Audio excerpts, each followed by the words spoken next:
Hello, hello, world.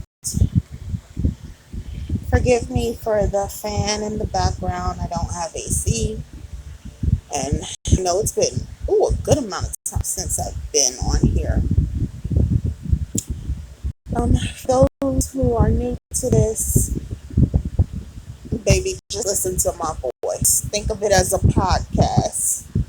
Just listen to my voice, listen to my voice, and listen to my voice. And I hope what is that I speak, you receive and understand. I had a download tonight. I think as time goes on and you have more experiences in life, you know, you get up there in your age and you're dealing with people from all walks of life and stuff like that. I feel that there are certain people, certain dynamics that repeat themselves in your life. And once you see that repetition, you're okay, this is this. And when this is the side effect. Or when I see this character, one, then they're most likely to do this. Good, bad, indifference. So I was having a really hard time at work. A real fucked up time at work, honestly. And I know it could be worse, but it really just bothered me because I'm trying to do well in this job. I want to be able to excel in all the things that I do. I want to be a failure. I hate that. But I took it hard. And I spoke to a friend of mine's, and this friend of mine's was like, well, maybe you need to take some time off because it's the holiday season coming and stuff. Like literally, Christmas is next week. But I, I don't really want to because I'm like, well, I want to use it for maybe when I go on a vacation or some shit because you never know. But anyways, they took their holiday break or whatever, and then they're gonna take another one once next week comes around.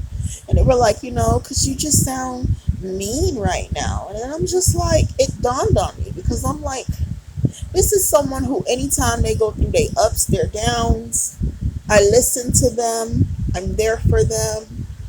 I talk them through it. I give that understanding and emotional labor. But yet, I'm going through something right now. And I've never really talked to you about something like this before. And you're telling me I'm being mean. And then it dawned on me. The majority of my relationships with people, when I mean majority, I mean damn near all of them. Even the ones with my so-called family. Listen to the other previous little podcast segments that I have on here if you're interested in the tea. But it made me realize, like, people only like me when I show up as the nurturer, the one who's willing to give, the one who's willing to listen and build you up and just constantly giving emotional labor, physical labor, constantly being the giver. People love that about me. People love the fact that I'm someone who, I take you as you are. And if I can help build you up, I'll help build you up. If you need someone to listen, I'll help listen. You need someone who you need to borrow cash, I'll be the one that'll let you borrow cash. You going through XYZ 1, 2, 3. If I feel like I can help you, I'll just go out and do it. And they love the fact that I accept them with the good, the bad, and the ugly. But the moment I have my bad and my ugly, all of a sudden I'm just so negative and I'm just so mean and I'm just so this and I'm just so that.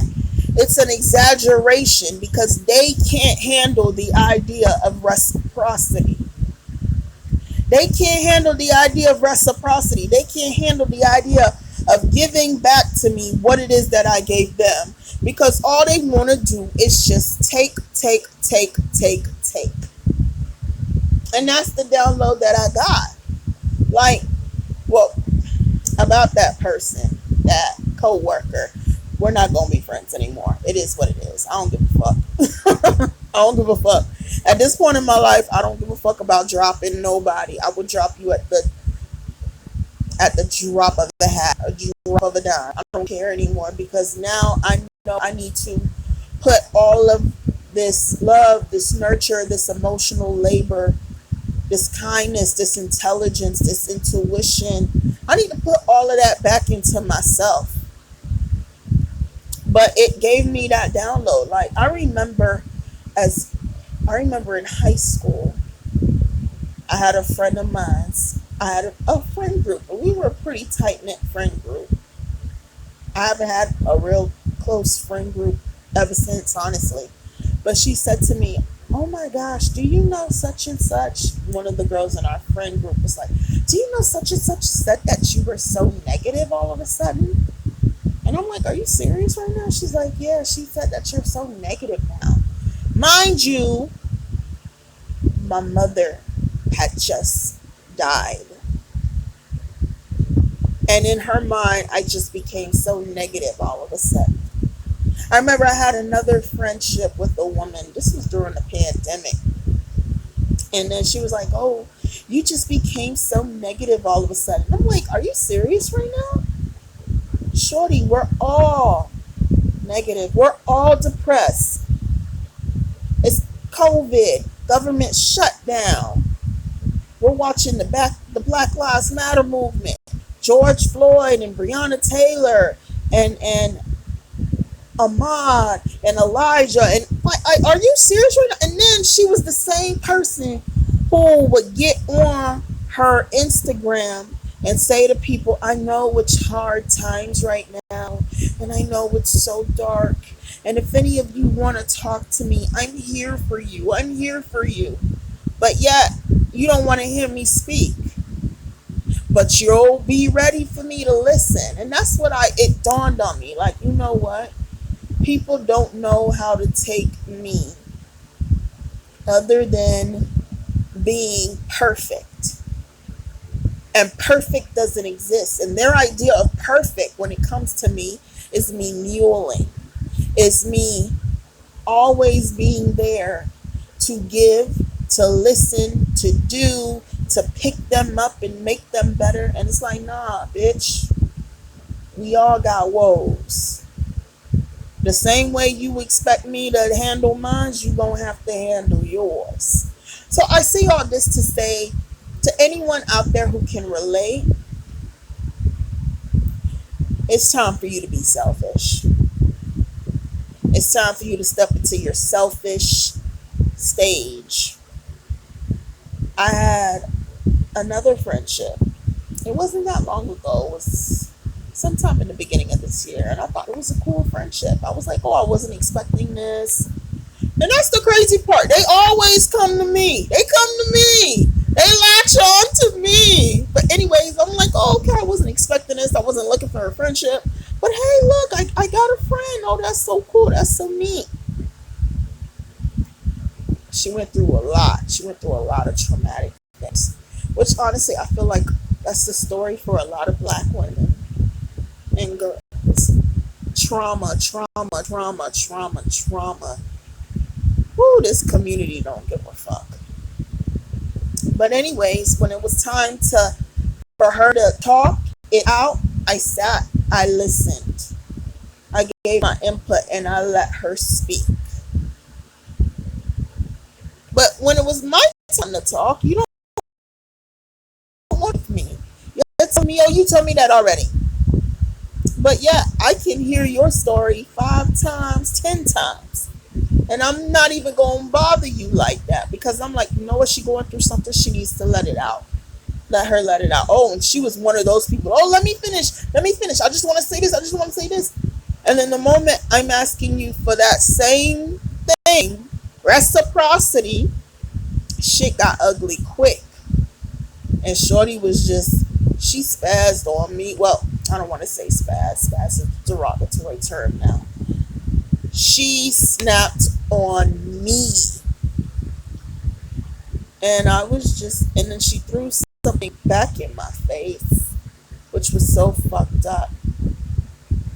And then I was like, what happened? And then that's when I realized, like, you know what? You and her are trauma bonding. You guys went through some really dark things right now. You need to heal. She needs to heal, but you guys can't heal together. So I separated myself. But what this showed me was this download. It showed me that I need to step more into my selfish era. I think that being a black woman, especially growing up with the Christian faith, especially growing up in this community, especially growing up around the world, people always want to accept you as the person who's going to mule, who's going to be the nurturer, the one who's always there to make everyone happy, and XYZ, and 1, 2, 3. And the moment you don't show up as that perfect mold that doesn't exist, they want to take. That's why I'm like, I know Jesus was a Jeesanisa, a Jeeziana. I know Jesus was a black woman. Can't nobody tell me different. Because the way you all expect black women to take your shit, be beaten down, be held at the cross, be lied on, be spat on, be beaten, and still say, forgive them, Father, for they know not what they do. I know Jesus was a black woman. Because that's the only mindset you expect from black women. Everyone else has the right to be angry. Everyone else has the right to be sad. Everyone else has the right to retaliate. Everyone else has the right to scream, shout, say fuck you, fuck your mother, fuck your daddy, the long way, strong way, with no grease. Except black women. But yet we're always the one who's supposed to be there for you. Give to you, love you, give you grace, give you kindness, give you money, give you a place to stay, give you our car to drive, give you children, and yet get nothing in return. Y'all can't tell me nothing. Jesus was a black woman. Jesus was a Jeeziana, a Jesus, Jasenia. Jesus was a black woman. That's it. That's all. That's my quote. Don't bother me. But I got that download and it just showed me, baby, cut this so-called friendship off because you ain't getting nothing from it. All you doing is giving the emotional labor what this person can take from you, take your insight, and just bother you bitching and moaning about this job. And for all you know, some transference is probably being done on a spiritual level too. So I'm like, I gotta cut off and I gotta be in my selfish era where I focus on me completely. Because until I find those relationships where reciprocity happening, I'm solo dolo. Because you got me fucked up. But anyways, for anyone who can relate to this, baby, it's time. Step into your selfish. Step into your solo dolo. And just revel in it. It. Because they need you. You don't need them. And when they try to spin the block, because trust me, they will. Baby, if I had $1 for every motherfucker who tried to spin the block, romance wise, friendship wise, work wise, I'd be a millionaire. Don't let them back in your house. Keep those gates locked. I am tired. And don't get me started on this case with Meg and Tori and Kelsey. It just once again showcases to me how black women are treated and will always be treated. This girl got shot, and you talking about how she done fucked on this man. Who cares? Who cares? And I understand that Kelsey was hurt. I get it. But by the end of the day, that man could have killed you and her. Don't cut off your nose in spite of your face. Don't let this piece of ish, this tiny top, dusty, degenerate leprechaun piece of shit walk away scot free simply because when it's all said and done, you hate Meg for what she did to you. Now, don't get me wrong, you got every right to hate on Shorty for what she did to you, but she's getting her karma. She's gotten exposed. Now, with Tory Lanez to go to prison. One day I'm going to come on here and talk about black women and our relationships with each other, or should I say the lack thereof. But on this note, I'm going to end it. Anyone who's listening, may you be blessed. May you be strengthened. May you be nourished. May you be loved. And may you grow for the better. Peace.